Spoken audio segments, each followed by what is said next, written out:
Hi, today I'm going to be making tiropita. So I've realized that I've become my mother because I don't have the recipe. It's in my head. So I'm going to find the recipe and put it at the bottom of the video. But in the meantime, here are the ingredients. Feta cheese, phyllo dough, butter, unsalted butter because the feta is really salty, and eggs. And I like to add a little bit of pepper. Okay, so I'm going to crumble my feta and scramble my eggs, and I'll be right back to show you what to do. Okay, so here I've crumbled my feta. Don't leave too many big chunks in there. And now I'm going to add my eggs, which were lightly scrambled. And we just want to mix them well. And I also add some pepper to this.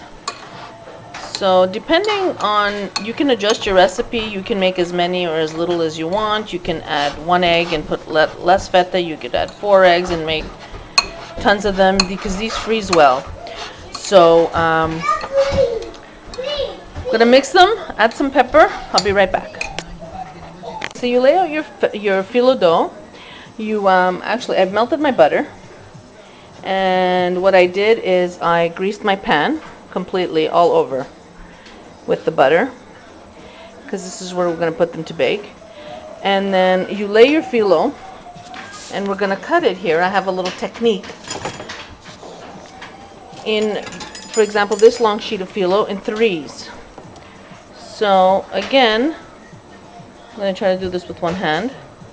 I don't have an assistant today.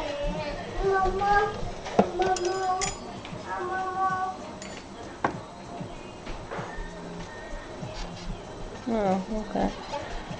There we go. Okay. Okay, so what I've done is I buttered my phyllo.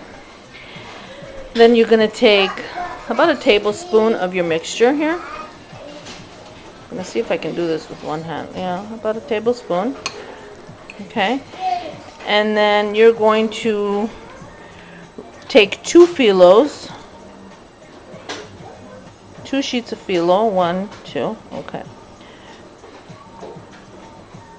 Okay, and then you're going to try to form it into a triangle shape. Okay, so that's my start, and then I'm just going to keep rolling it. Not too tight because the cheese in there is going to melt, so you don't want it super tight, sort of loosely, and you just keep folding it into a triangle shape.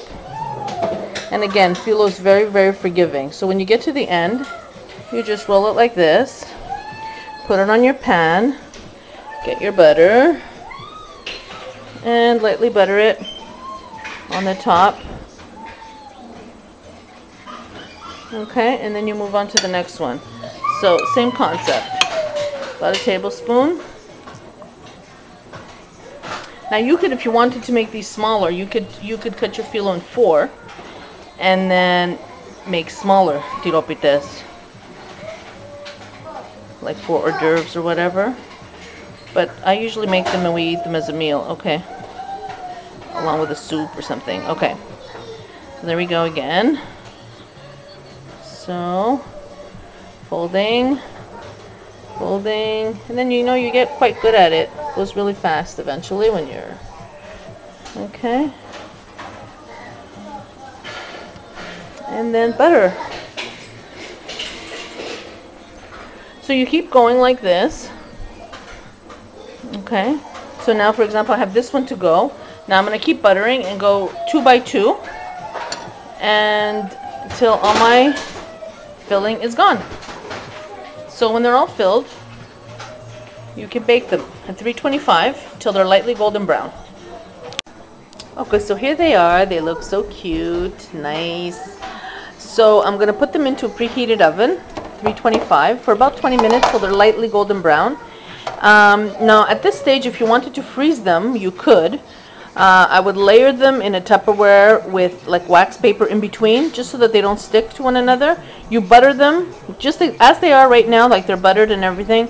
Then you would put them in, like do a 1 layer in your Tupperware, and then wax paper, and then another layer, and then wax paper, and so on, and then wrap it well, and they can keep in there. So anytime you want fresh tiropites, you take them out, bake them, and you're set. Because these, honestly, they taste best just straight out of the oven when they're nice and warm. So I'm going to put them in right now. About 20 minutes. I'll come back and I'll show you what they look like. So here they are. I don't know, they look a little bit overstuffed. I think some of the cheese poured out of them. But I'm sure they're still really, really good because the house really, really smells. So I'm going to see how crispy. I don't know if you can hear it with all the noise here. Okay. I'm going to take a bite and see. Listen to the crunchiness.